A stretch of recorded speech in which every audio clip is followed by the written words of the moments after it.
I rise as the opposition's lead speaker to address the Gambling Taxation Bill 2023.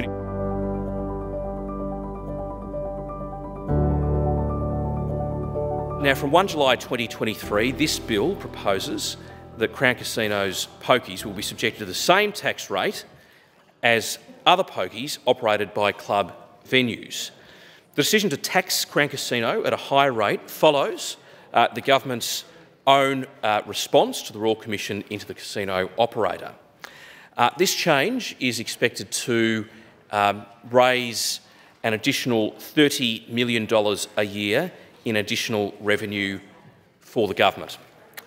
The second part of this bill, Acting Speaker, relates to the point of consumption tax, currently at 10% in Victoria, but to increase that to 15%. Now, in relation to the point of consumption tax, this of course will align Victoria's point of consumption tax with that of New South Wales. This bill, the Gambling Taxation Bill, addresses the Royal Commission's determination that Crown Melbourne improperly claimed deductions of its calculation of casino tax payable to the state, or simply put, they cheated on their taxes. Bringing the casino's taxes under the Taxation Administration Act 1997 will subject it to the extensive provisions dealing with the collection of tax, including the imposition of penalty tax and interest on tax defaults, and provisions for record keeping enabling a tax liability to be properly assessed. The Taxation Administration Act also creates several criminal offences, including for giving false or misleading information to tax officers, deliberately omitting information to a tax officer, and for tax evasion.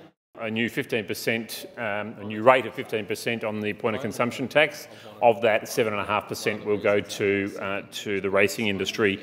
Again, that's estimated to deliver, I think, by the Department of Treasury, a annual figure in the next 3 or 4 years of about $119, $120 million.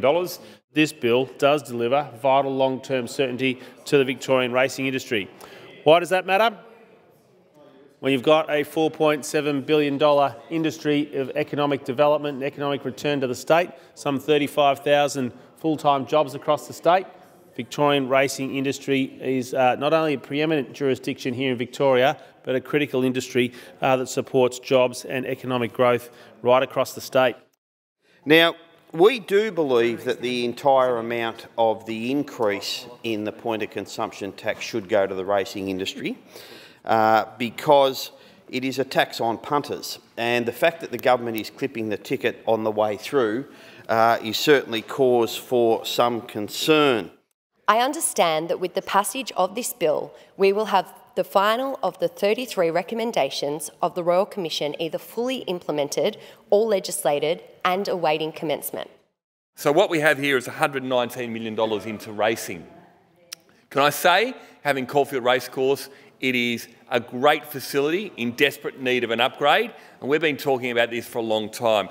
We had the government that supported a big, bold vision for $570 million to upgrade the middle for sports facilities, recreation, a whole range of things. We are still waiting. So we're going to see an austerity budget. At this point in time, they're choosing to hand over millions of dollars to the racing industry, and it's going to see around half the revenue, and some members have even indicated it could be more, gifted back to the racing industry, to an industry that really, when you look at all the needs that are in Victoria, should we be funneling even more money at this point in time to this industry?